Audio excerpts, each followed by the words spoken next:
Moving on to question number 4, तो क्या है इसमें, A B C D is a rectangle in which diagonal A C bisects angle A as well as angle C. तो एक square है जिसमें, अबे हट जा,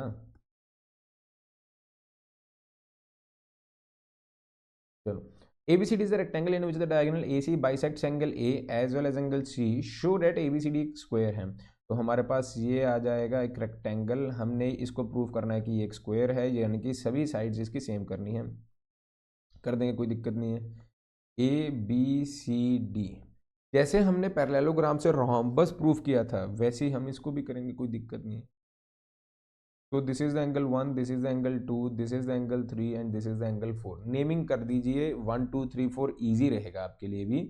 चलते हैं सोल्यूशन की तरफ। Solution number 4, ABCD is a rectangle which diagonal AC bisects angle A as well as angle C। तो सबसे पहले गिवन लिखते हैं, ABCD is a rectangle।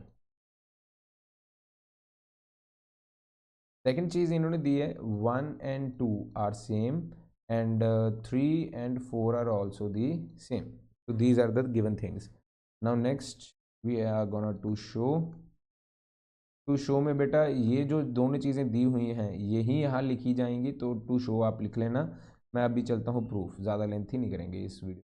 Proof ना, प्रूफ में हमें सबसे पहले दिया हुआ है angle 1 is equal to angle 2, angle 3 is equal to angle 4। Bisect का मतलब है ना, बाइसेक्ट का मतलब गिवन ही तो होता है, मतलब कि इक्वल हिस्से हैं, तो मैं ये लिख सकता था 1 is equal to 3 is equal to 4। And मुझे ऑलरेडी ये भी पता है कि एंगल 1 जो होगा वो 4 के बराबर होगा, क्योंकि 1 और 4 आपस में ऑल्टरनेट इंटीरियर एंगल्स हैं, ऑल्टरनेट इंटीरियर एंगल्स। तो अगर 1 4 के बराबर है तो यानी कि 2 जो है वो भी 4 के बराबर होगा। अब मैं 1 को रिप्लेस कर दूंगा 2 से, तो देयरफॉर यहाँ पे ना 1 2 3 भी अगर आप डालना चाहते हो तो डाल लो, ऐसा लिख लो 1 2। It is a ditto copy of question number 3 from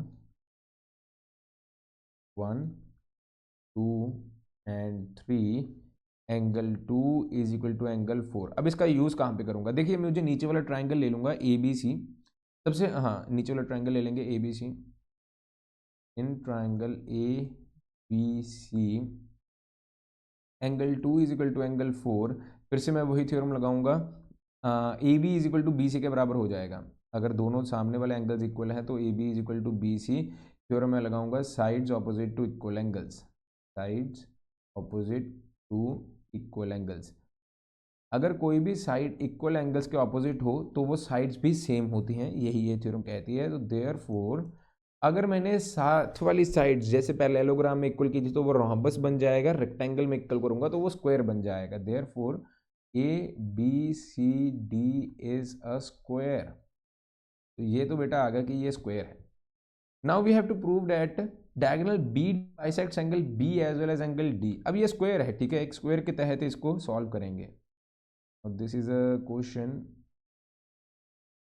ABCD diagonal BD, ये दोनों चीज़ें अब मुझे इक्वल करनी है। देखिए यहाँ पे मैं फिर से फिगर बना रहा हूँ, यहाँ मैं 5 6 7 8 दे रहा हूँ इनको नाम, चाहे आप पहली फिगर में ही दे सकते हो नाम, कोई दिक्कत नहीं है।